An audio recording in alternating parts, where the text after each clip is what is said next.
So let's start with this chapter called globalization and Indian economy, right? This is the last chapter of economics. ठीक है, इसके बाद हमें कोई chapter नहीं पढ़ना और इकोनॉमिक्स हमारी खत्म हो जाएगी. ग्लोबलाइजेशन के बारे में हमने थोड़ा बहुत पढ़ा था जब हमने एग्रीकल्चर चैप्टर में impact of globalisation on agriculture पढ़ा था. ठीक है, ऑन इंडियन एग्रीकल्चर पर से. सो ग्लोबलाइजेशन, राइट. सो इस पूरे के पूरे चैप्टर के अंदर आपको दो मेजर टॉपिक्स पढ़ने हैं. The first is your what is globalisation and what is the impact of globalisation on Indian economy. ठीक है, इंडियन इकोनॉमी को समझने के लिए आपको एक वाटरशेड ईयर समझना होगा and that year is 1991. So 1991 is considered to be a watershed year for Indian economy. ऐसा क्यों? Because if you talk about before 1991, ठीक है, before 1991, India is considered to be a closed economy. 1991 से पहले India is considered to be a closed economy. Closed economy मतलब एक ऐसी economy जहां से कोई भी बाहर से एंटर नहीं कर सकता. That is your closed, right? अगर आप गेट को क्लोज कर देते हो तो बाहर से कोई एंटर नहीं कर सकता, right? After 1991 we call Indian economy as open economy. मतलब हमने इकोनॉमी को ओपन कर दिया. कोई भी, चाहे कोई भी एमएनसीज हैं, कोई भी कंपनी इंडिया में आकर with due process of law यहां पर कंपनीज को ओपन कर सकते हैं. बट 1991 से पहले ऐसा नहीं था.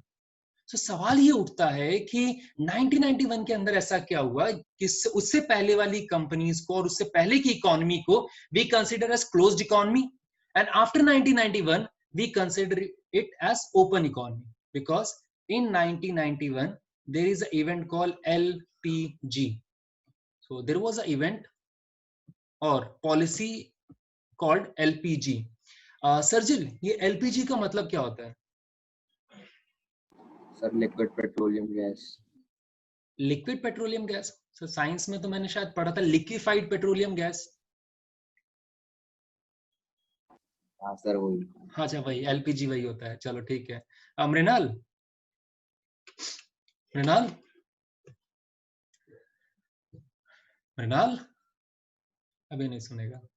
मृणाल नहीं. सम्यक, सम्यक, सम्यक. Yes sir. जी सर, एलपीजी की full form sir liberalisation, privatisation and globalisation. ये क्या होता है?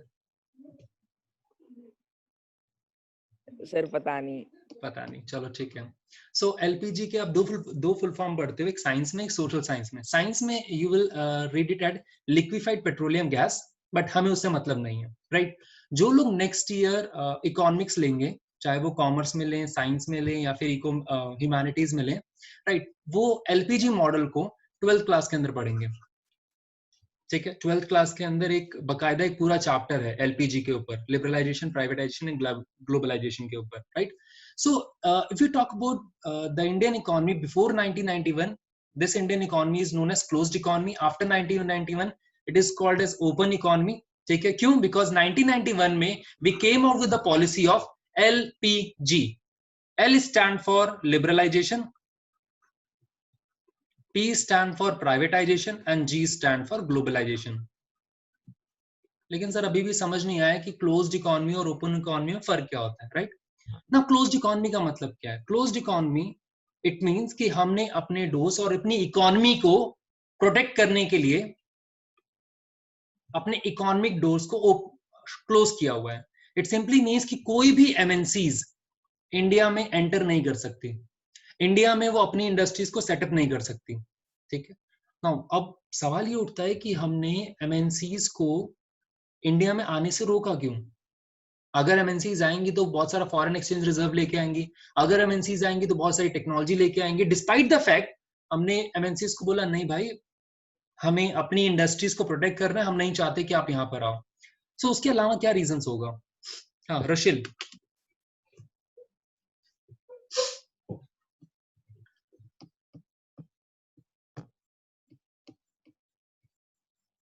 अंगद अभी बात करेंगे एमएनसीज क्या क्या होते हैं. ठीक है, एमएनसीज के लिए अभी आप बोल सकते हो कि इट्स अ फॉरेन कंपनी, बस. जी रशिल. अर्जुन? Yes sir. जी सर, हमने क्लोज्ड इकोनॉमी का पाथ क्यों चूज किया? सर बिकॉज हम इंडस्ट्रीज, इंडियन इंडस्ट्रीज, हम उन्हें ग्रो करवाना चाहते हो। क्या करवाना चाहते हैं सर ग्रो, वो ग्रो? एक्सपैंड करें। अच्छा ठीक है। सो व्हाई इंडियन कंपनी और Indian economy were to be considered as closed economy? Because of two purpose.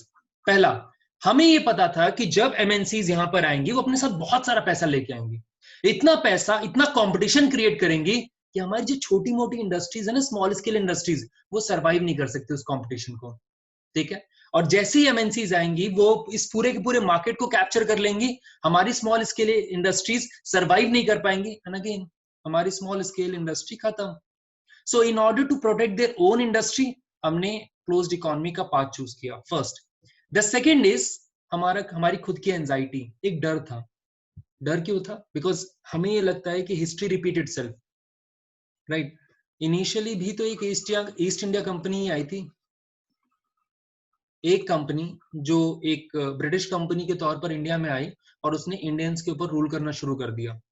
1947 के अंदर जो हमारी इकोनॉमिक कंडीशंस थी वो बहुत अच्छी नहीं थी। मैंने आपको कई बार बोला है कि 1947 में जो हालात थे, हम 40 करोड़ पीपल को फीड नहीं कर सकते थे। हमारे पास ना ही पैसा था, ना ही हमारे पास फूड ग्रेन्स थे। हमें रशिया से, अमेरिका से, इन सबसे मदद मांगनी पड़ती थी कि भाई हमें भूख लगी है, खाना खिला दो। और मैंने कई बार आपको बोला है कि इकोनॉमिस्ट इस इकोनॉमी को शिप टू माउथ भी कहते थे, शिप टू माउथ इकोनॉमी, कि अमेरिका से शिप में वीट आता है और डायरेक्टली हम लोग कंज्यूम कर लेते हैं। इंडिया में एग्रीकल्चर है ही नहीं।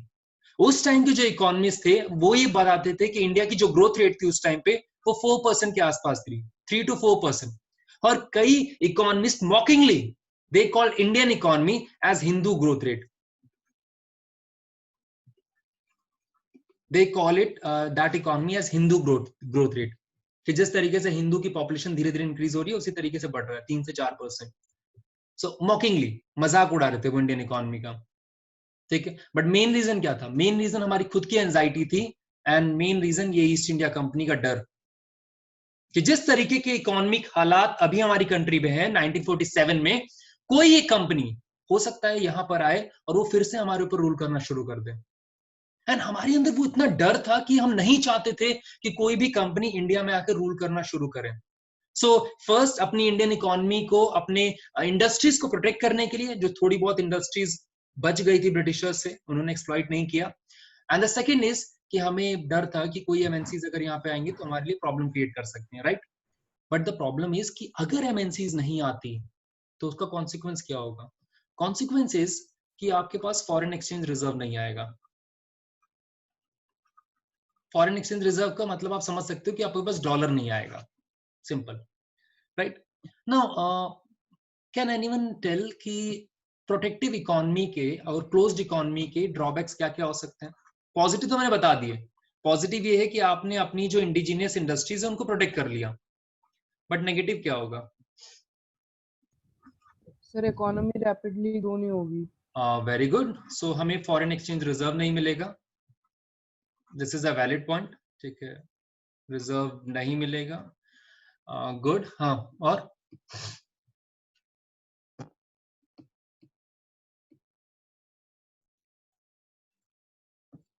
और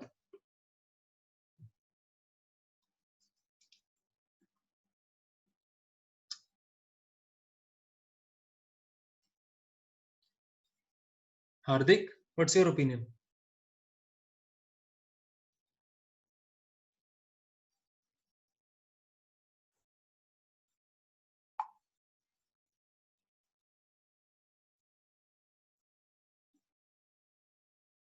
हार्दिक,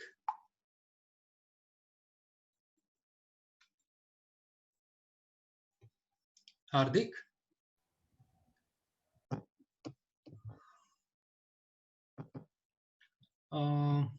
चलो हार्दिक रिप्लाई नहीं कर रहा। Let's talk to Dhananjay. Dhananjay, Yes, sir. Sir, what is the drawback? The first drawback is yes कि फॉरेन एक्सचेंज रिजर्व नहीं मिलेगा आपको, उसके अलावा? सर उसके अलावा हम्म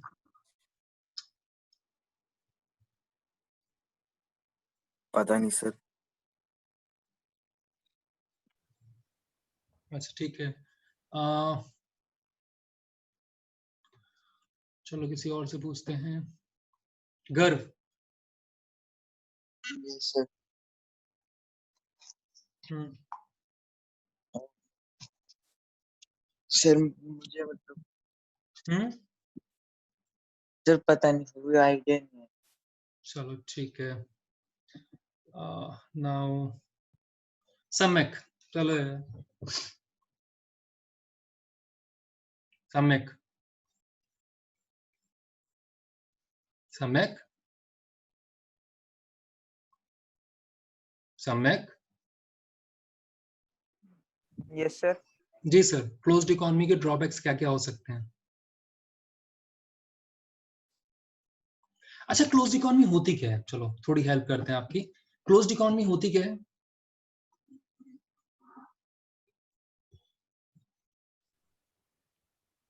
सम्यक, सम्यक, सम्यक।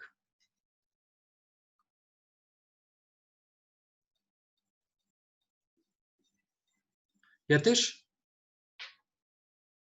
Yatish, yes sir. कैसे हैं सर आप? सर मैं ठीक हूँ। हाँ सर, क्लोज्ड इकोनॉमी क्या होती है? क्लोज्ड इकोनॉमी सर जिसके अंदर फॉरेन कंपनीज के साथ ट्रेड ना हो। हाँ, फॉरेन कंपनीज के साथ ट्रेड तो नहीं कह सकते हम लोग, फॉरेन कंपनीज को आप अपनी कंट्री में आने नहीं देते, राइट? सेटअप यस नहीं सर। करने देते। और इसका पर्पस क्या था? सर ताकि इंडिया की वो स्मॉल स्केल इंडस्ट्रीज ग्रो हो और हिस्ट्री रिपीट ना हो फिर एग्जैक्टली से। Exactly exactly exactly it means आपने अपनी स्मॉल स्केल इंडस्ट्रीज को बचाने के लिए एमएनसीज को, मल्टीनेशनल कंपनीज को, फॉरेन कंपनीज को इंडिया में आने से मना कर दिया, right? It yes simply sir. Means कि स्मॉल स्केल इंडस्ट्रीज जो भी प्रोड्यूस करेंगी, चाहे वो पार्ले जी प्रोड्यूस करें या फिर कोई भी कार कुछ भी प्रोड्यूस करें, आपको वही कंज्यूम करना पड़ेगा, राइट? Yes sir.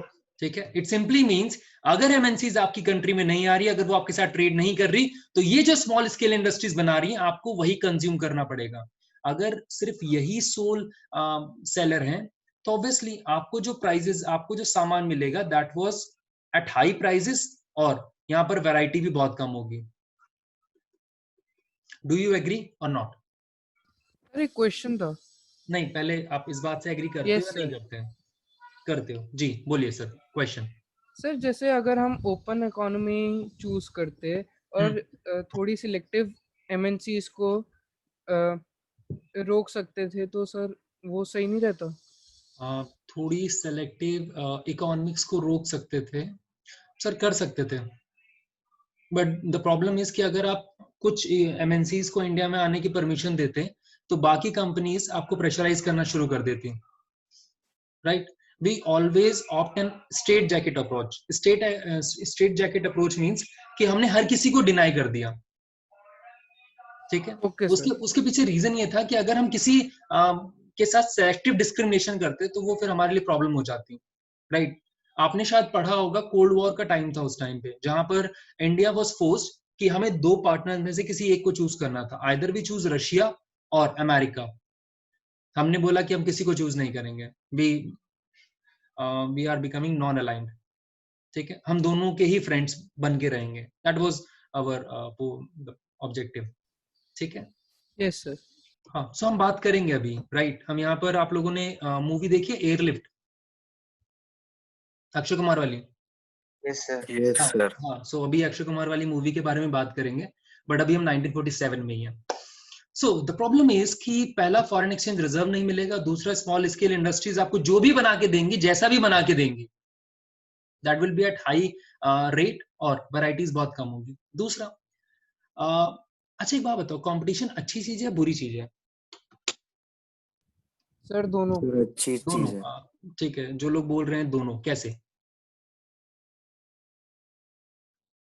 कैसे? अर्जुन? सर अच्छा तो हमें कॉम्पिटिटिव बना देगा। अच्छा है तो कॉम्पिटिटिव बना देगा, can you justified with an example? आप जो बोल रहे हो वो सही बोल रहे हो, मुझे सिर्फ ये सर जानना है कि दोनों सर, मैं बताऊं सर अच्छे से। हाँ, बोलिए सर। सर अच्छे जैसे सर ये होगा सर, हमारे पास ज्यादा चॉइसेस होगी अगर हम कुछ लेने जाएंगे तो। अच्छा ठीक है, सो आपके पास ज्यादा चॉइसेस होगी और सर वो मार्केट में सर वो लड़ेंगे सर अपनी प्राइस के लिए सर, फिर प्राइस कम होगी सर, सबके लिए अफोर्डेबल होता रहेगा। अच्छा ठीक है, सबके लिए अफोर्डेबल होगी और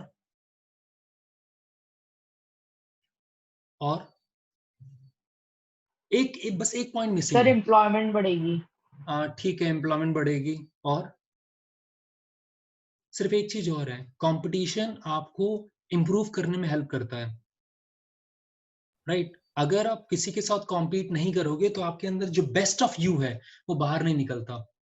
इट सिंपली मीन्स कि अगर कंपटीशन होता है तो उस कंपटीशन से आपको फायदा भी होता है, राइट? अब मुझे एक चीज बताओ, जब आपने एमएनसीज को आने से मना कर दिया, आपने बोला नहीं एमएनसीज नहीं आएंगी, तो इन लोगों के लिए कंपटीशन है? नहीं सर। नो नहीं। सर। अगर इन लोगों के लिए कंपटीशन नहीं है तो क्या ये अपने आप को इनोवेट कर सकते हैं? इनके पास कोई मोटिवेटिंग फैक्टर है कि नहीं मुझे चैलेंज करना है, मुझे उसको बीट करना है, मैं कुछ भी करूंगा, मैं अपने आप को इनोवेट करूंगा, कस्टमर बेस को इंक्रीज करूंगा? क्या इनके पास कोई मोटिवेशन है? No sir. नहीं है। So these are the through two basic problem. पहला, नेशन के लिए प्रॉब्लम क्या थी कि फॉरेन एक्सचेंज रिजर्व नहीं मिला। दूसरा, यहाँ पर कंज्यूमर के लिए प्रॉब्लम क्या है कि उन्हें हाई रेट पर चीजों को परचेज करना पड़ रहा है और वैरायटी नहीं है। और the third is for industries, कि इंडस्ट्रीज के पास कुछ इनोवेट करने के लिए नहीं है, वेस्टेज बहुत होता है। ठीक है, यहां तक समझ में आ गया? यहां तक किसी को कोई डाउट हो पूछ सकता है? यहां तक किसी को कोई डाउट है? No sir. ठीक है, so we talk about foreign exchange reserve. अब फॉरेन एक्सचेंज रिजर्व होता क्या है?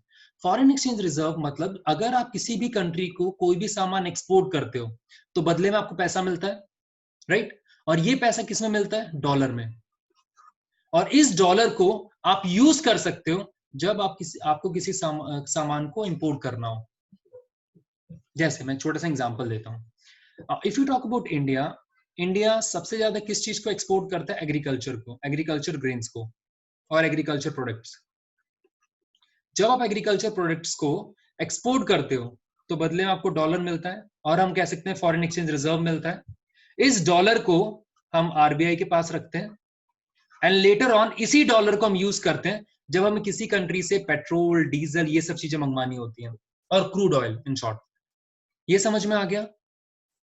सर एक बार रिपीट कर दो। मैंने ये बोला कि सर आप दुकान पे जाते हो सामान लेने के लिए, यस सर। आप जब से सामान लेते हो तो बदले में उसे पैसा देते हो, यस सर। वो उस पैसे का क्या करता है? सर रख लेते हैं। ऑब्वियसली रखेगा, बट उस पैसे को क्या रखे रहता है? वो कहीं ना कहीं तो देता होगा। यस सर, डिपॉजिट कराता होगा। वो डिपॉजिट करवाता होगा, या जिससे उसने रॉ मटेरियल परचेज किया है, जिससे उसने सामान परचेज किया उसको भी तो देगा, डिस्ट्रीब्यूटर को भी तो देगा। Yes sir. डिस्ट्रीब्यूटर आके कंपनी को भी देगी। Yes sir. ठीक है, सेम यहां पर भी है। If you talk about India, India बाकी कंट्रीज को क्या प्रोवाइड करता है? Agriculture product. हम बाकी कंट्रीज को एग्रीकल्चर प्रोडक्ट सप्लाई करते हैं। अब सप्लाई करेंगे, हम चैरिटी नहीं कर रहे, राइट? बदले में हमें पैसा मिलेगा। Yes sir. ठीक है, जो पैसा हमें मिलेगा हम उस पैसे को यूज करेंगे जब हम किसी से सामान परचेज करेंगे। ठीक है, नहीं Yes, समझ में आया? आ गया सर। आ गया या नहीं आया? मैं दूसरा एग्जांपल भी देके समझा सकता हूं। अर्जुन, आपको आ गया या नहीं आया? मैं दूसरा एग्जांपल देके भी समझा सकता हूं आपको। सर एक बार दूसरा चलो ठीक है, एग्जांपल। दूसरा एग्जांपल देके समझाते हैं। अब लेट अस सपोज कि एक छोटा सा एग्जांपल लेते हैं कि आपकी कोई शॉप है, ठीक है? या मान लेते हैं आपको लाइफ में क्या करना है, मतलब आपने कुछ अच्छी प्लान किया होगा ना कि आप लाइफ में क्या बनना चाहते हो। नो सर, अभी तक नहीं। अच्छा ठीक है, लेट अस अज्यूम कि आप सॉफ्टवेयर इंजीनियर बनना चाहते हो, मान लेते हैं। ठीक है, मान लेते हैं कि आप सॉफ्टवेयर इंजीनियर बनना चाहते हो। अब अगर आप सॉफ्टवेयर इंजीनियर हो तो बदले में आप सेल क्या करोगे? सॉफ्टवेयर। Yes, sir. आप सॉफ्टवेयर डिजाइन करके सेल करोगे। जिस भी कंपनी को सेल करोगे, लेट अस सपोज कि कोई एमएनसी है जो अमेरिका में है, जब आप इसको सेल करोगे तो बदले में ये आपको पैसा देगी। Yes, sir. ठीक है, लेट अस सपोज आपको 1 लाख रुपए मिल गए, मान लेते हैं। ठीक है, अब आप इस 1 लाख को क्या करोगे? जब आप मार्केट में सामान परचेज करने जाओगे, जब आप दुकान वाले से सामान खरीदोगे, तो इसी पैसे को यूज करोगे ना। Yes, sir. यहां पर भी यही है। If you talk about India, India agriculture grains को, एग्रीकल्चर प्रोडक्ट को सप्लाई करती है। जब वो एग्रीकल्चर प्रोडक्ट को सप्लाई करती है, बदले में उसे पैसा मिलता है, डॉलर, और इसी पैसे को हम यूज करते हैं कोई और सामान खरीदने के लिए। आप समझ में आया? Yes, sir. आगे. Now so the situation is कि अगर आपने अपनी इकोनॉमी को क्लोज्ड इकोनॉमी रखा हुआ है, अगर आपकी कंपनीज ट्रेड नहीं कर रही इंटरनेशनल मार्केट के अंदर, तो ऑब्वियसली फॉरेन एक्सचेंज रिजर्व बहुत कम होगा, राइट? एंड अगर फॉरेन एक्सचेंज रिजर्व कम होता है, देन आप दूसरी कंट्री से सामान इंपोर्ट नहीं कर सकते। इसकी हालत खराब होनी शुरू हुई इन 1989। ठीक है, 1989 इज द पीरियड जब जब सद्दाम हुसैन ने कुवैत के ऊपर अटैक किया था। कुवैत था ना, उस मूवी में कुवैत था ना शायद। Yes sir. हाँ, सो 1989 जहां पर 2 इंसिडेंट हुए हैं। पहला, सद्दाम हुसैन ने कुवैत के ऊपर अटैक किया और कुवैत के ऊपर रूल करने लगा, इन शॉर्ट, राइट? और एयरलिफ्ट इसी पे बनी हुई है मूवी। सो वो 1989 का इंसिडेंट है, राइट? सो सद्दाम हुसैन ने कुवैत के ऊपर अटैक किया। अब कुवैत को बचाने के लिए अमेरिका को सद्दाम हुसैन के ऊपर, और आप ये कह सकते हो जो सऊदी अरेबिया है या इराक है, इराक पे अटैक करना है। ठीक है, सो 1989 सद्दाम हुसैन ने कुवैत के ऊपर अटैक किया। अमेरिका को कुवैत को बचाने के लिए इराक के ऊपर अटैक करना है ताकि वो सद्दाम हुसैन को मार दे। ठीक है, बट द प्रॉब्लम इज कि if you see the location of Iraq, if this is your Horn of Africa, then यहाँ पर it was like this. So Iraq की लोकेशन is somewhere here. ठीक है, अमेरिका की लोकेशन is somewhere here. अब यहां से यहां तक अगर उसके एयर फ्लाइट को या एयर कैरियर को यहां पर आना है, तो उसे कोई ना कोई एक कंट्री चाहिए जहां पर वो रिफ्यूलिंग के लिए रुक सके। ठीक है, इवन दो उनके पास पाकिस्तान में बेस था, बट इंडिया, वो अमेरिका चाहता था कि वो इंडिया के स्ट्रैटेजिक लोकेशन को यूज करें। अमेरिका ने इंडियन गवर्नमेंट को बोला कि सर अगर आप हमें परमिशन दो, ठीक है, अगर आप हमें परमिशन देते हो तो हमारे aircraft Indian what you called, जो मुंबई एयरपोर्ट है, मुंबई एयरपोर्ट पे लैंड करेंगे, फ्यूल रिफ्यूलिंग करेंगे एंड देन अटैक करने चले जाएंगे, राइट? उस रिफ्यूलिंग के लिए अगर लेट अस सपोज आप 100 रुपीज पर लीटर चार्ज करते हो, हम इसका 4 टाइम्स देने को तैयार है। मतलब आप जितना रिफ्यूल करोगे उसका 4 टाइम भी देने को तैयार है। ठीक है, this is the situation of 1989। World wide situation क्या थी? अब 1989 के अंदर हमारी सिचुएशन क्या थी? Indian situation. इंडिया में हालत खराब क्यों हो रही है? बिकॉज हमारे पास फॉरेन एक्सचेंज रिजर्व नहीं है। हमारे पास इंडिया में फॉरेन एक्सचेंज रिजर्व नहीं है। हमारे पास सिर्फ 7 दिन का पैसा बचा हुआ है। इस 7 दिन में हम किसी भी कंट्री से क्रूड ऑयल परचेज कर सकते हैं। क्रूड ऑयल या कच्चा तेल और बाकी चीजें हम परचेज कर सकते हैं। हमारे पास सिर्फ 7 दिन का पैसा था, उसके बाद हमारे पास बिल्कुल पैसा नहीं है। ठीक है, 8वें दिन हमें पता नहीं कि क्रूड ऑयल आएगा कहां से, और इंडिया की जिस तरीके की पॉपुलेशन है, जिस तरीके की एनर्जी डिमांड है, अगर हमने इस एनर्जी डिमांड को फुलफिल नहीं किया तो पता नहीं क्या होगा। आपको पता है कि अगर एनर्जी डिमांड फुलफिल नहीं होगी, जस्ट इमेजिन कि कोई एक ऐसा दिन जब कोई भी कार नहीं चल रही, उस टाइम पे तो बहुत ज्यादा सीएनजी नहीं था, जब कोई भी कार, कोई भी ट्रक, कोई भी व्हीकल नहीं है। ठीक है, और सिर्फ ये भी नहीं, आपको इलेक्ट्रिसिटी भी नहीं मिल रही। सो एनर्जी डिमांड बहुत ज्यादा थी 1989। अब हमारे लिए प्रॉब्लम इंक्रीज होनी शुरू हो गई। हमें समझ नहीं आ रहा कि यार पैसा कहां से लाएं, बिकॉज सिर्फ 7 दिन का पैसा हमारे पास बचा हुआ है। 8वें दिन सामान कहां से आएगा पता नहीं। पूरी इंडियन गवर्नमेंट, पूरे के पूरे जो सिस्टम, एडमिनिस्ट्रेटिव सिस्टम, उसकी हालत खराब है। उन्हें सच में कुछ समझ नहीं आ रहा कि क्या करें, राइट? जब ये सिचुएशन थी, हमें लगा कि हमें रशिया, जो हमारा दोस्त है, उससे मदद मांगनी चाहिए। हमने रशिया को फोन किया, रशिया को बोला कि सर आपको पता है कि इंडिया के हालात कैसे हैं और हमें थोड़ा पैसा उधार चाहिए। रशिया ने कहा देखो भाई, मैं आपकी मदद करना तो चाहता हूं बट मैं नहीं कर सकता बिकॉज मेरी खुद की हालत बहुत खराब है।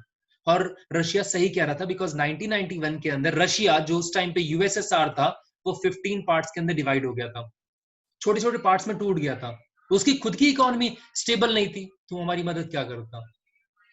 ना हमारे पास सिर्फ एक ऑप्शन था कि we approach IMF, international momentary fund.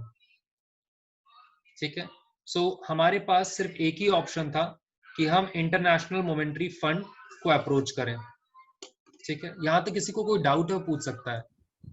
Sir एक बात, इवन तो हम चाहते नहीं थे कि हम इंटरनेशनल मोमेंटरी फंड के अंदर जाएं बिकॉज हमें ये पता था कि अगर हम IMF में जाते हैं तो बहुत सारी कंडीशंस लगाएंगे। जैसे हमने जब मनी एंड क्रेडिट चैप्टर पढ़ा था तो हमें ये पता था कि जब भी आप किसी कंट्री से या किसी भी बैंक से लोन लेने जाते हो तो उनकी कुछ टर्म ऑफ क्रेडिट होते हैं जिसको फॉलो करना जरूरी है, जिसको एक्सेप्ट करना जरूरी है, अदरवाइज आपको लोन नहीं मिलेगा। उसी तरीके से जो इंटरनेशनल मोमेंटरी फंड है, अगर वो आपको पैसा देता है तो बदले में उसकी बहुत सारी टर्म्स एंड कंडीशंस होंगी। सो 1989 के अंदर जब रशिया ने हमें मना कर दिया और हमारे पास कोई ऑप्शन नहीं था, then we directly approach to IMF, international momentary fund. International momentary fund के पास जाकर हमने उनसे एक बात बोली। उन्होंने बोला कि सर आपको पता है कि हमारे हालात कैसे हैं, हमें कुछ लोन चाहिए, अराउंड 1 बिलियन का हमने लोन मांगा था उनसे, तो हमें 1 बिलियन का लोन चाहिए। The figure was, I was not confirm about figure, but जहां तक मुझे पता है 1 बिलियन। सो हमने उन्हें बोला कि हमें $1 बिलियन का लोन चाहिए। ठीक है, IMF ने कहा ठीक है, हम आपको लोन देने को तैयार हैं, लेकिन हमारी कुछ कंडीशंस हैं। And the first condition is कि आपको अपनी इकोनॉमी को क्लोज्ड इकोनॉमी से ओपन इकोनॉमी में कन्वर्ट करना होगा। This is the first condition. और उस टाइम पे जो VP सिंह की गवर्नमेंट थी, जो VP सिंह प्राइम मिनिस्टर थे, वो इस प्रपोजल को मानने को तैयार नहीं थे। सो IMF की इस कंडीशन को लेकर बात अटकी पड़ी थी, हमें नहीं समझ में आ रहा था हम क्या करें। ठीक है, नाउ अब इन दोनों सिचुएशन को रिलेट करते हैं। 1989 अमेरिका को सद्दाम हुसैन के ऊपर अटैक करना है, कुवैत को बचाने के लिए हमें IMF से पैसा चाहिए, और इसी IMF में 80% शेयर अमेरिका का है, मतलब सबसे ज्यादा शेयर अमेरिका का है, राइट। नाउ जब हमने IMF से मदद मांगी, IMF ने एक टर्म्स एंड कंडीशंस बताई, हमने मना कर दिया। देन उसी शाम को अमेरिकन प्रेसिडेंट VP सिंह को फोन करते हैं, जो उस टाइम पे प्राइम मिनिस्टर थे। VP सिंह फोन उठाते हैं, वो बोलते हैं कि हेलो। तो अमेरिकन प्रेसिडेंट पूरा प्लान बताते हैं कि हमें इराक के ऊपर अटैक करना है, उसके लिए हमें अपने एयरक्राफ्ट को रिफ्यूल करने के लिए कोई एक जगह चाहिए, and we find Bombay port और Mumbai port is the best option, right. हम आपको मतलब 4 टाइम्स पैसा देने को तैयार है। VP सिंह ने मना कर दिया क्योंकि हम रशिया को नाराज नहीं करना चाहते थे, हम रशिया को ये शो नहीं करना चाहते थे कि हम अमेरिकन कैडर में हैं। सो अमेरिका, ठीक है ना। कुछ दिन बाद अमेरिका ने फिर फोन किया। अमेरिका ने बोला कि सर मैंने सुना है कि आप लोग लोन लेने गए थे IMF में। तो मैंने कहा हाँ, मतलब हमने कहा कि हाँ लोन तो लेने गए थे, बट कुछ टर्म्स एंड कंडीशंस हैं जो हम नहीं चाहते कि फुलफिल करें। तो उसने कहा अच्छा ठीक है सर, मैं आपसे वादा तो नहीं कर रहा, लेकिन आप बस रिफ्यूलिंग की परमिशन दे दो, उसके बाद मैं संभाल लूंगा ना। हमारे पास कोई ऑप्शन नहीं था। ठीक है, जैसे अमेरिका की फर्स्ट फ्लाइट बॉम्बे एयरपोर्ट पे लैंड करती है, वैसे ही IMF की तरफ से हमारे पास फोन आता है कि सर आप लोन लेने आए थे, आपने अभी तक कुछ डिसाइड नहीं किया। ठीक है, अगर आपको अपनी इकोनॉमी को ओपन नहीं करना, वी एक्सेप्ट दैट ऑफर। ठीक है, आप पार्शियल ओपन कर दो। पार्शियल ओपन मतलब जो स्टार्टिंग में अर्जुन ने बोला था कि अब कुछ इंडस्ट्रीज को तो आने दो, आप पूरी तरीके से ओपन मत करो। ठीक है, so that is 1989। But the problem is कि टर्म ऑफ क्रेडिट में एक चीज और आपने पढ़ी थी, दैट इज कोलेट्रल। ठीक है, सो आपको कोलेट्रल IMF को हैंडओवर करना था, और यहां पर हमने कोलेट्रल क्या दिया, इंडिया का गोल्ड। इसीलिए VP सिंह की गवर्नमेंट को कई बार ब्लेम किया जाता है कि इनकी वजह से, VP सिंह की वजह से इंडिया को अपना सोना बाहर के देशों में गिरवी रखना पड़ा था एज अ कोलेट्रल IMF। यहाँ तक किसी को डाउट है? ऐसे स्टोरी है, डाउट नहीं होगा, ठीक है। नाउ 1990 में वीपी सिंह की गवर्नमेंट गिर जाती है। गिर जाना मतलब वीपी सिंह प्राइम मिनिस्टर नहीं रहे। देन इनके बाद जो प्राइम मिनिस्टर बनते हैं 1990 और 1991 के अंदर, that is your Narasimha Rao, ठीक है। नरसिम्हा राव के बारे में कहा जाता है कि बहुत कम बोलते थे। मनमोहन सिंह तो तब भी इनसे ज्यादा बोलते थे, नरसिम्हा राव बहुत कम बोलते थे। तो नरसिम्हा राव को लोग प्यार से मोनी बाबा कहते थे। मोनी बाबा इन द सेंस जो बोलते नहीं है। अब 1991 के अंदर, मतलब 1989 के अंदर जो आईएमएफ ने हमें लोन दिया था, उससे हमने 1-2 साल तो बहुत मजे से इंडियन इकोनॉमी को संभाल लिया। बट नरसिम्हा राव को पता है कि जब वो प्राइम मिनिस्टर बने, उनके सामने सबसे बड़ा चैलेंज यही है कि इंडिया की इकोनॉमी को कैसे इंप्रूव करें। इंटरनेशनल मीडिया में तो यहां तक कहना शुरू कर दिया था कि जिस तरीके के इंडियन इकोनॉमी के हालात हैं, हमें नहीं लगता कि 10 साल बाद इंडिया नाम की कोई कंट्री बचेगी। सब छोटे छोटे पार्ट्स में डिवाइड हो जाएंगे, जैसे रशिया हुआ है। सो नरसिम्हा राव, उन्हें समझ नहीं आ रहा कि क्या करें। सो नरसिम्हा राव के एक असिस्टेंट थे, मतलब जो पीए थे, उनको ऐसी बात कर रहे थे। उन्होंने कहा कि यार मुझे नई कैबिनेट बनानी है, मतलब मुझे नया मिनिस्टर चूज करना है, और मैं ये चाहता हूँ कि मैं किसी फाइनेंस मिनिस्टर को, किसी एक अच्छे पर्सन को रखूं जिसको इकोनॉमिक्स की काफी नॉलेज हो। तो उनके जो पीए थे, उन्होंने एक पर्सन का नाम सजेस्ट किया, ठीक है, मैं उस पर्सन का नाम नहीं लेना चाहता। उस पर्सन का नाम सजेस्ट किया और उन्होंने बोला कि ये पर्सन आरबीआई का गवर्नर रह चुका है, ठीक है, और काफी अच्छा पोटेंशियल है, और हाँ आप उसको बुला सकते हो और कर सकते हो। तो उसने कहा ठीक है ना। नेक्स्ट डे उस पर्सन को बुलाया जाता है और उस पर्सन से पूछा जाता है, ऐसे नरसिम्हा राव ऐसे पूछते हैं कि भाई तुम्हें इंडियन इकोनॉमी के बारे में पता है, जो इंडियन इकोनॉमी में हालात चल रहे हैं? तो उसने कहा हाँ पता है।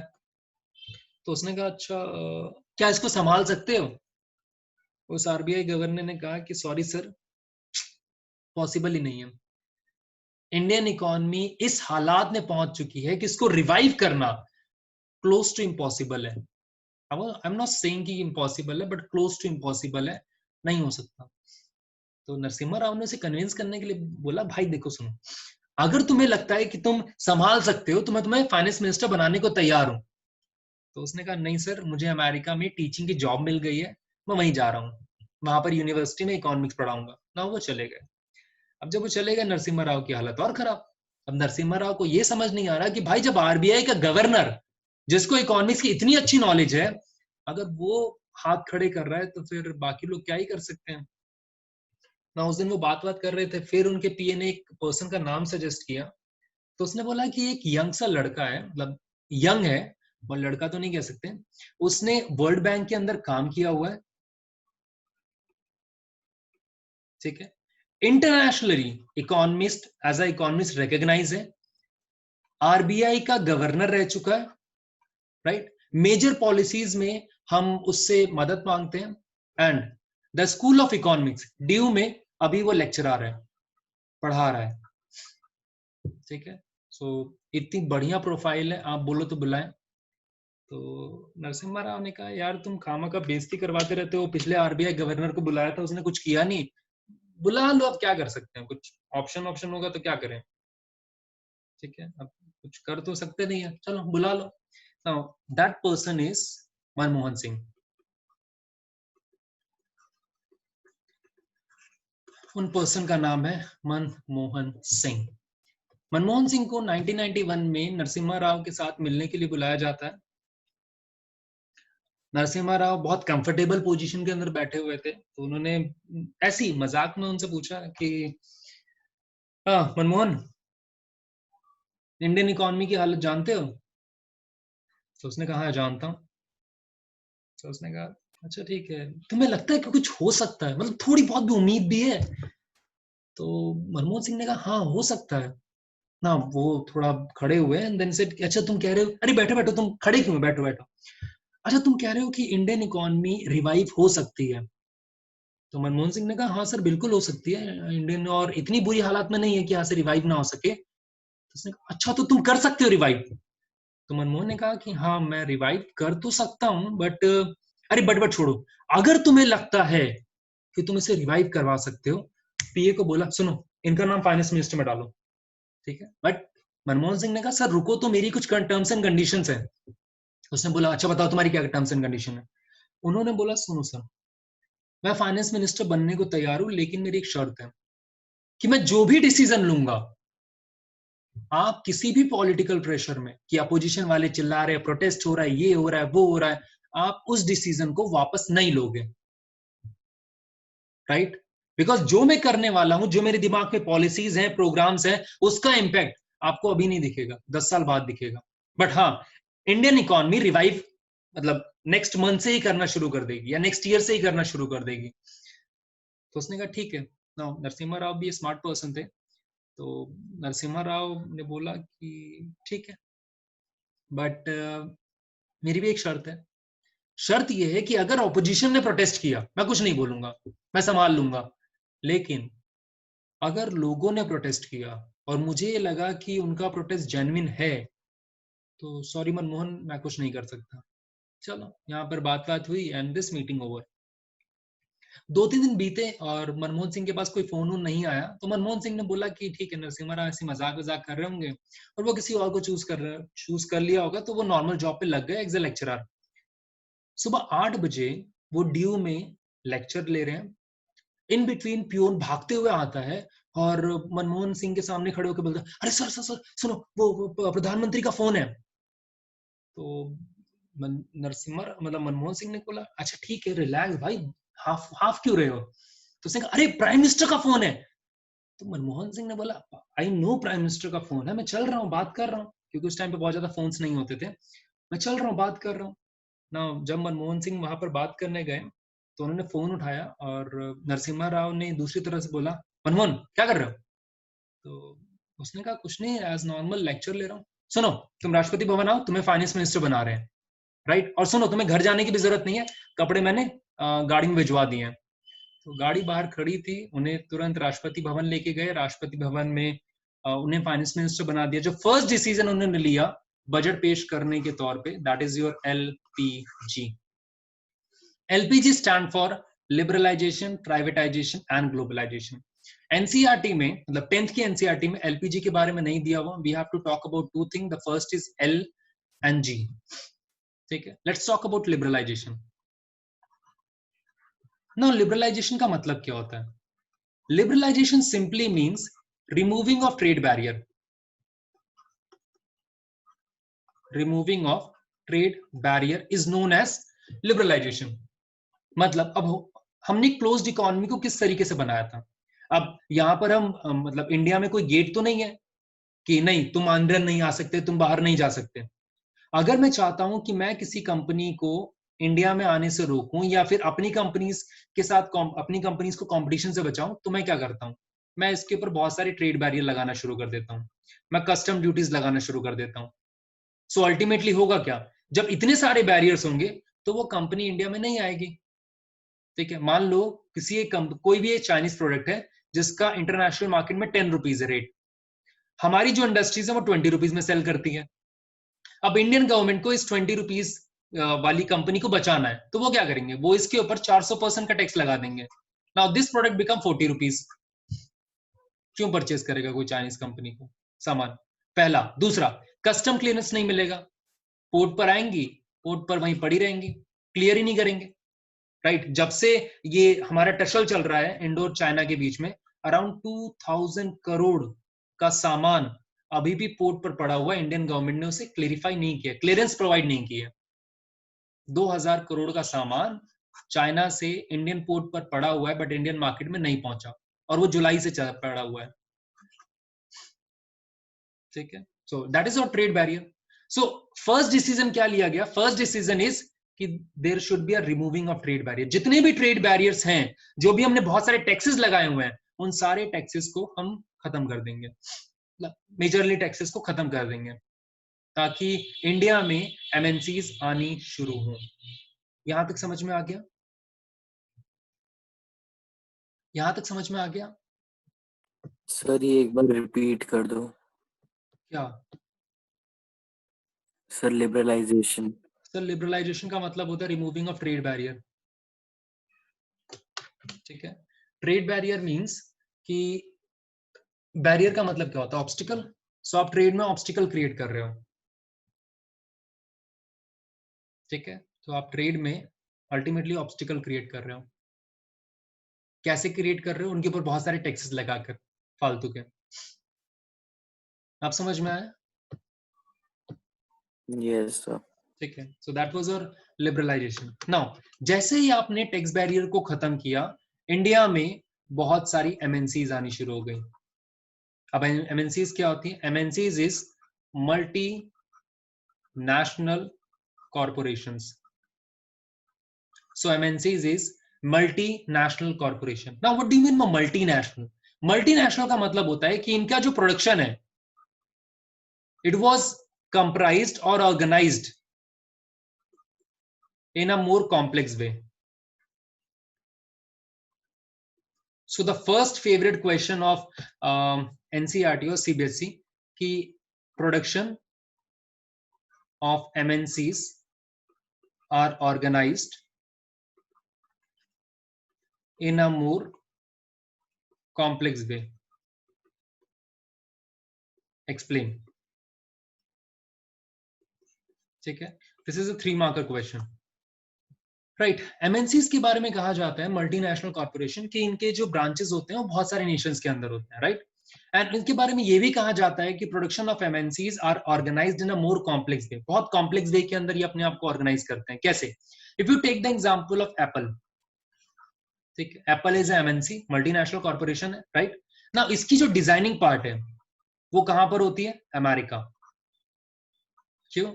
Because America is considered to be the hub or the place of greatest brain of the world, right? वहां पे जो सिलिकॉन वैली है, बाकी जो एरियाज हैं, वहां पर आपको काफी ब्राइट ब्रेन्स मिल जाते हैं। इट सिंपली मीन्स कि डिजाइनिंग का जो पार्ट है, ठीक है, और जो रिसर्च वर्क है वो कहां पर होती है? अमेरिका के अंदर। Then after designing, this design move to China for manufacturing. Manufacturing कहां पे हो रही है? चाइना में। क्यों? बिकॉज यहां पर आपको चीपेस्ट लेबर मिल जाता है विद हाई टेक्नोलॉजी, ठीक है। सो मैन्युफैक्चरिंग के बाद दैट इज योर असेंबलिंग। अब असेंबलिंग कहां पर होती है? मैक्सिको या फिर eastern Europe. Now why it happen in Mexico और eastern Europe? Because it is close to market. I show you through a map. So that is your assembling, right? Assembling कहां पर होती है? Mexico and Eastern Europe, because it is closer to the market. Then assembling करने के बाद आप क्या करते हैं? मार्केट में हमने सेल कर दिया, ठीक है। बट सिर्फ सेल करना काफी नहीं होता, you have to provide after sale services. You have to give after sale services, right. जैसे कस्टमर केयर सर्विसेज होते हैं, कॉल सेंटर्स होते हैं। So we have a call center, we have customer care service. इस call centre के लिए या after sale services के लिए you will rely on a country with a name called India. Vietnam भी है, वियतनाम भी कंपटीशन दे रहा है, बांग्लादेश भी कंपटीशन दे रहा है, but still India is a favourite choice, ठीक है। इंडिया क्यों? बिकॉज इंडिया में वर्ल्ड की लार्जेस्ट इंग्लिश स्पीकिंग पॉपुलेशन है। इंडिया में वर्ल्ड के सबसे ज्यादा यूथ पॉपुलेशन है, ठीक है, विद टेक्निकल स्किल्स। मतलब यहां पर मैक्सिमम बच्चों को थोड़ा बहुत कंप्यूटर चलाना आता है और उतना काफी है बीपीयू में, जहां पर आपको नाम और बाकी डिटेल्स फीड करनी है, ठीक है। So India has a youth population with high technical skills and India has largest English speaking population in the world. हाँ, मतलब टूटी फूटी इंग्लिश तो बोल ही लेते हैं, ठीक है। यहां तक किसी को कोई डाउट है पूछ सकता है।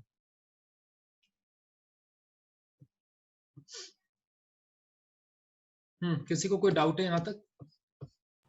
No sir. ठीक है, let's move to the next part.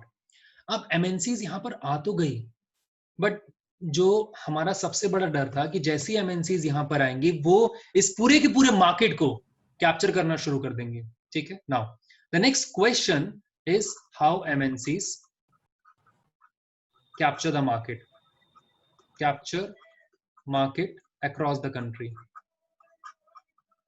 मतलब विद इन कंट्रीज ये एमएनसीज मार्केट को कैसे कैप्चर करती हैं, उसके 2-3 तरीके हैं.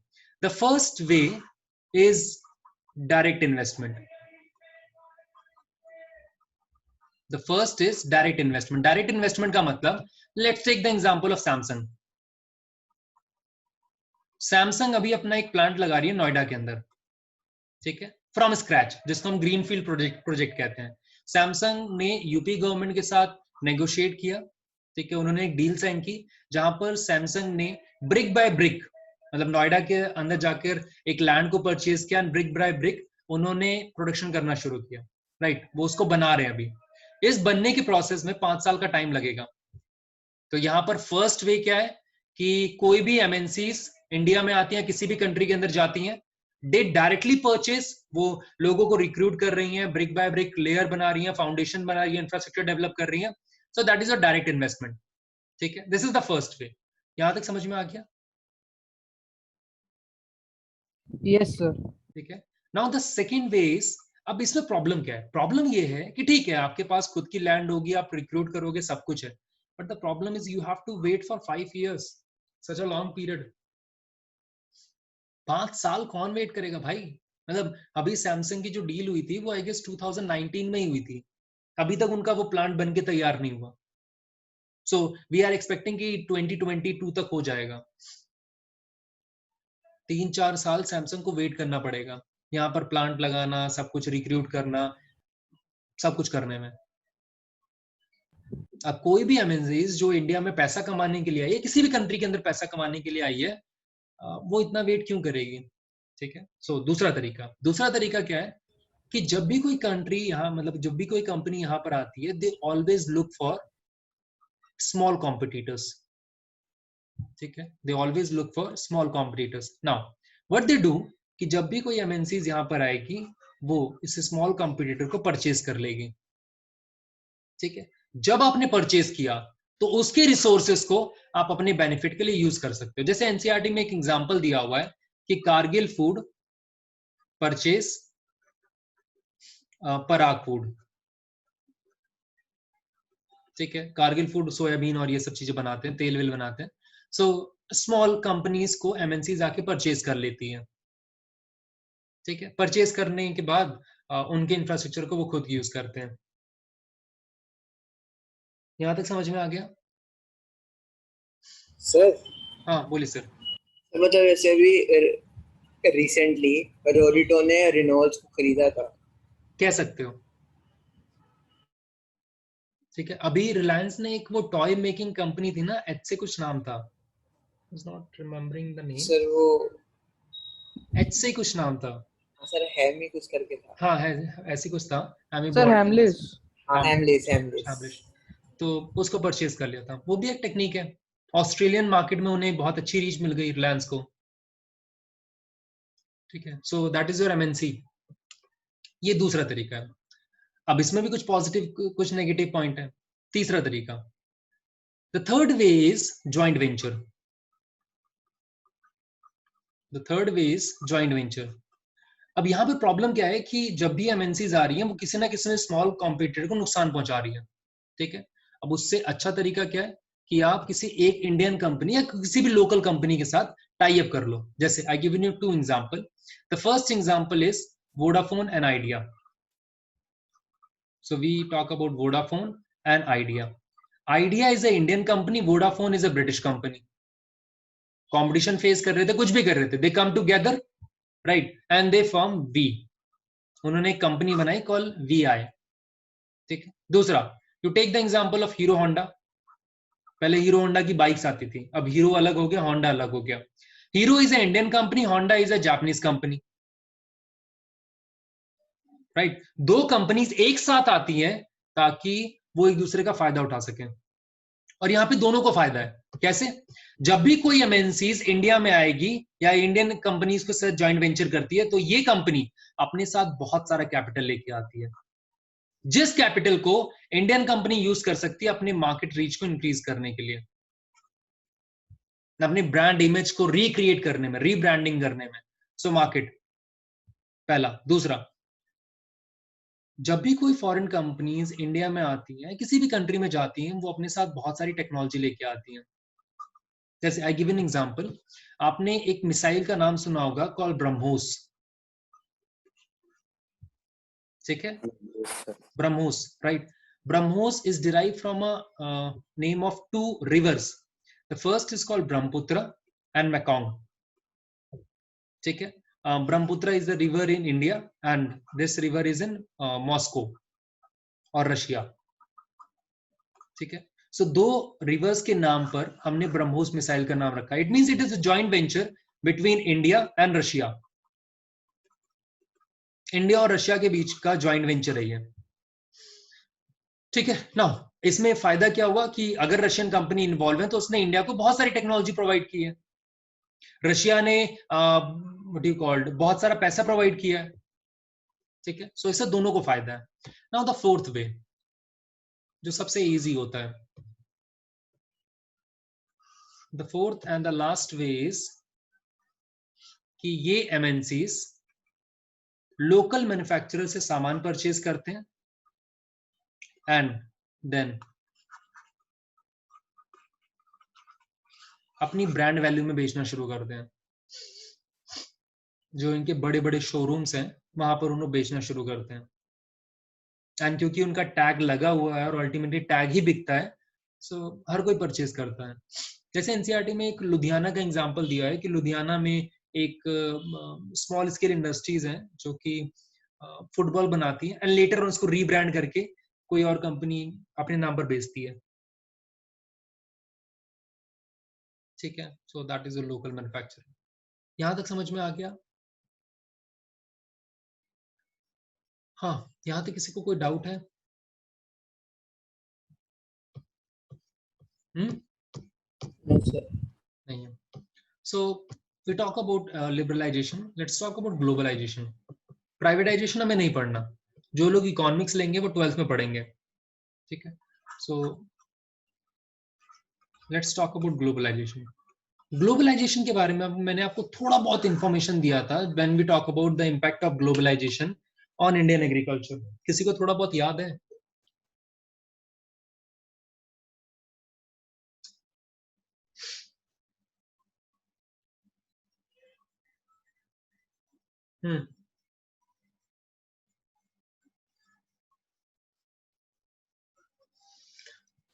हाँ, किसी को कुछ याद है?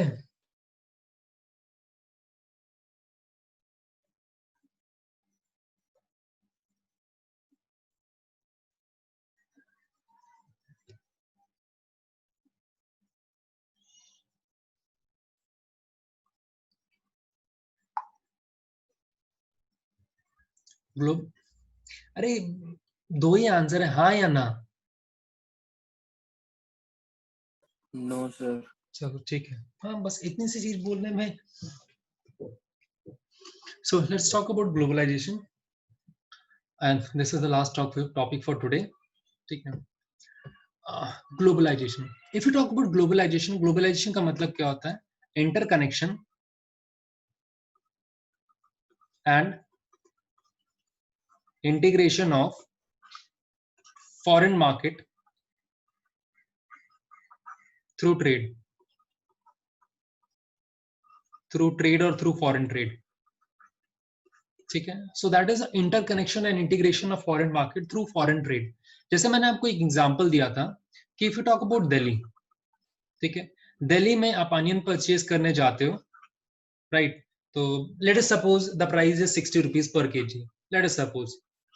जब आप परचेज करने जाते हो तो सामने वाले को बोलते हो भाई प्याज या कांदा कैसे दिए, तो वो बोलते 60 रुपए। आप कहते हो बहुत महंगा है यार, इतना महंगा कौन बेचता है? तो वो क्या बोलता है, भाई पीछे से ऐसे ही आ रहा है माल, ठीक है। पीछे से का मतलब क्या है कि दिल्ली में मैक्सिमम अनियन जो परचेज जो आता है वो नागपुर से आता है, राइट। इट सिंपली मीन्स कि Delhi's market is totally connected to Nagpur market. Nagpur कितना सप्लाई करेगा दिल्ली को, दिल्ली में प्राइस इस बात पर डिसाइड करते हैं। अगर सप्लाई बहुत ज्यादा होगा तो प्राइसेस कम होंगे, अगर सप्लाई कम होगी तो प्राइसेस ज्यादा होंगे, राइट। इट सिंपली मीन्स कि नागपुर मार्केट, नागपुर की जो मार्केट है और दिल्ली की जो मार्केट है वो इंटीग्रेटेड है, राइट। ये समझ में आ गया? Yes, sir. ठीक है. Now No, sir. let's take the example of foreign market. हमें जो पेट्रोल मिलता है या क्रूड ऑयल मिलता है वो कौन कौन सी कंट्री से मिलता है? सऊदी अरेबिया, ईरान, इराक, इन सारी कंट्री से मिलता है. लेट अस सपोज एक ही कंट्री का एग्जांपल लेते हैं, ईरान. ठीक है. And this is your India. India में पेट्रोल के प्राइसेस कितने होंगे वो क्या इंडियन गवर्नमेंट डिसाइड करती है? इंडिया में पेट्रोल के प्राइसेस कितने होंगे क्या वो इंडियन गवर्नमेंट डिसाइड करती है? सर इंडिया में पेट्रोल डीजल के प्राइसेस कितने होंगे वो इंडियन गवर्नमेंट डिसाइड करती है? Yes sir. किसने बोला? नहीं सर. मैं पूछ रहा हूं यार. ऑब्वियसली करती तो इंडियन गवर्नमेंट ही है, बट वो किस बिहाफ पे करती है? वो इस बिहाफ पे करती है कि ईरान, इराक, सऊदी अरेबिया से हमें किस रेट पर और किस क्वांटिटी में पेट्रोल या क्रूड ऑयल मिल रहा है. अगर ईरान क्रूड ऑयल की सप्लाई को इंक्रीज करता है तो पेट्रोल के प्राइसेस यहाँ पे डिक्रीज करते हैं. अगर ईरान क्रूड ऑयल के प्राइसेस को या फिर क्वांटिटी को कम करता है तो यहाँ पर प्राइसेस इंक्रीज हो जाते हैं. Demand and supply. It simply means कि इंडियन मार्केट और Indian petrol market is dependent on Iran and Iran is dependent on India. दोनों एक दूसरे के ऊपर डिपेंडेंट है. हम क्रूड ऑयल के लिए डिपेंडेंट है और ये ईरान हमारे ऊपर पैसे के लिए डिपेंडेंट है. यहां तक समझ में आ गया? यहां तक समझ में आ गया? Again, you have two options, either yes or no. Yes sir. ठीक है. Now, so integration of market. Now let's move to the positive of globalization and negative of globalization. And this is the last topic, positive, negative. So we talk about positive of globalization and negative of globalization. आपको क्या लगता है क्या क्या positive होंगे? मैं इसको थोड़ा और डिस्क्रिप्टिव मैनर में करते हैं. The first we talk about consumer. ठीक है. अगर इंडिया में एमएनसीज आती हैं या फिर हम दूसरी कंट्री के ऊपर डिपेंडेंट होते हैं, दूसरी कंट्री के साथ हमारा ट्रेड इंक्रीज होता है, तो कंज्यूमर को क्या फायदा होगा?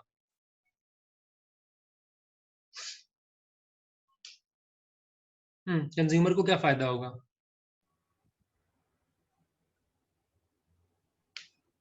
Anyone? Yatish? Yatish? Yes sir. जी सर. कंज्यूमर को क्या फायदा होगा? सर पता नहीं. अगर बहुत सारी कंपनीज इंडिया में आती हैं, वो सप्लाई करना शुरू करते हैं अपने प्रोडक्ट को, तो कंज्यूमर को क्या फायदा होगा? Sir variety. चलो ठीक सर है. रेट्स कम हो जाएंगे. एग्जैक्टली. सो फर्स्ट इज कि आपको बहुत सारी वैरायटी मिलेगी, रेट्स बहुत कम हो जाएंगे, मतलब प्राइसेस बहुत कम होंगे. उनका फायदा क्या होगा कि आपका लिविंग स्टैंडर्ड इंप्रूव कर सकता है. Right. I am not talking about the quality of life, I am just talking about living standard. कि आपको अगर चीजें सस्ते में मिलेंगी तो फिर आपका जो लिविंग स्टैंडर्ड, जो मटेरियलिस्टिक वर्ल्ड है, वो इंप्रूव कर सकता है. राइट. यहां तक क्लियर है? यहां तक क्लियर है? Yes, sir. ठीक है. Now let's talk about the next part, that is your industry, Indian industry. Indian industry को क्या फायदा होगा?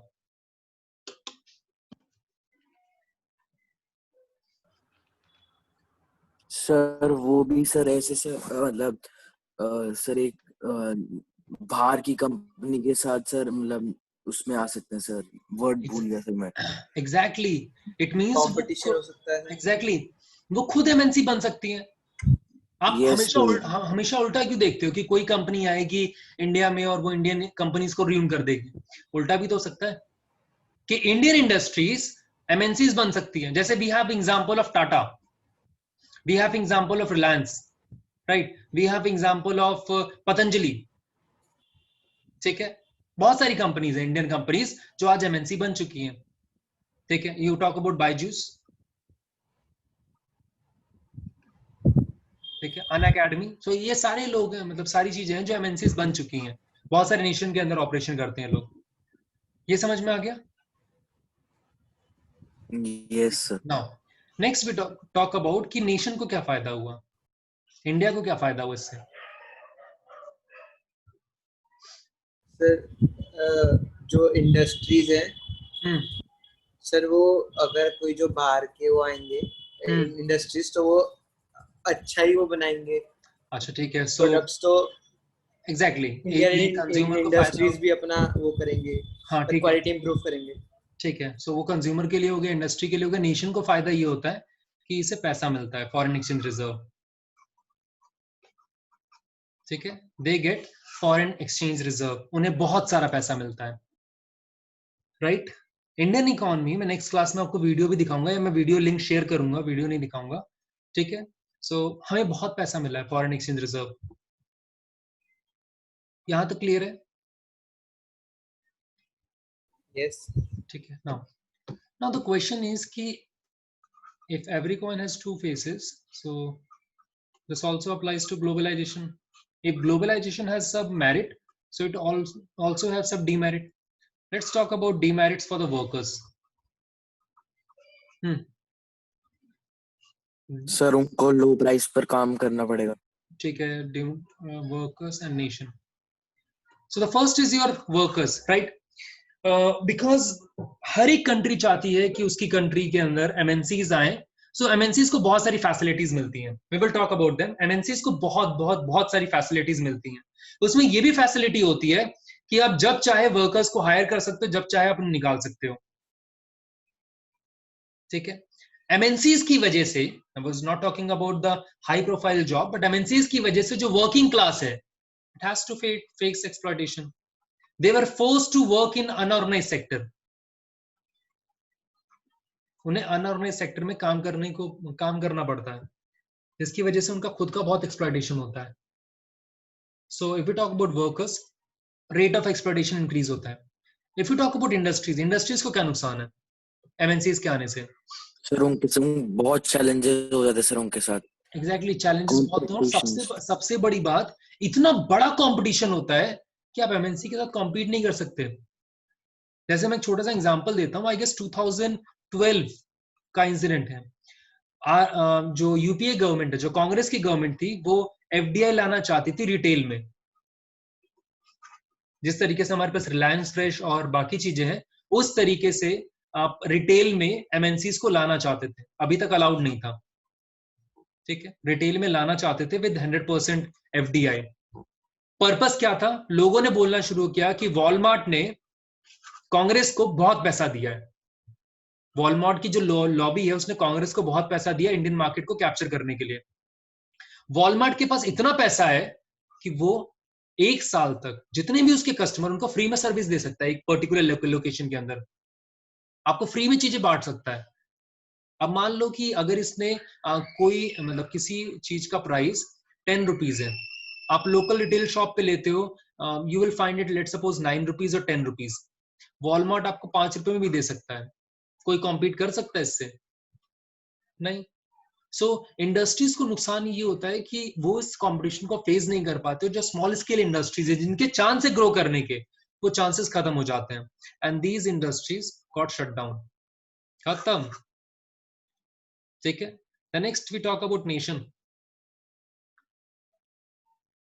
The disadvantage with nation is कि नेशन की डिपेंडेंसी दूसरी कंट्रीज पे और एमएनसीज पे इंक्रीज हो जाती है। इन शॉर्ट हम कह सकते हैं कि डिपेंडेंसी दूसरी कंट्रीज पे इंक्रीज हो जाती है। You take the example of smartphone. Smartphone इस टाइम पे सबसे टॉप पर कौन है? सैमसंग। इंडियन कंपनी है? नहीं। आप एप्पल का एग्जांपल लो, एप्पल इंडियन कंपनी है? नहीं। सैमसंग इंडियन कंपनी है? नहीं। रेडमी इंडियन कंपनी है? नहीं। रियलमी इंडियन कंपनी है? नहीं। नोकिया, वैसे कोई लेता कम लेते हैं, नोकिया इंडियन कंपनी है? नहीं। गूगल, गूगल फोन बेचता है? Sir pixel, Google pixel. ठीक है, ले लो यार, गूगल ले लो। 3-4 निकाल दिए सर वो तो। ठीक है, लेट्स जितने भी टॉप पर है, I was not talking about Lava और माइक्रोमैक्स और ये, ठीक है, बट जितनी भी टॉप कंपनीज हैं जिसका इंडियन मार्केट में 84% और 76% शेयर है, वो पूरा का पूरा चाइनीज कंपनी है।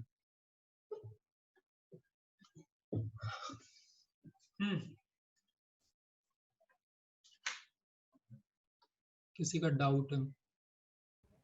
सर ठीक है, so this is how if you talk about nation, so हमारी डिपेंडेंसी दूसरी कंट्रीज पे बहुत ज्यादा इंक्रीज हो जाती है, राइट?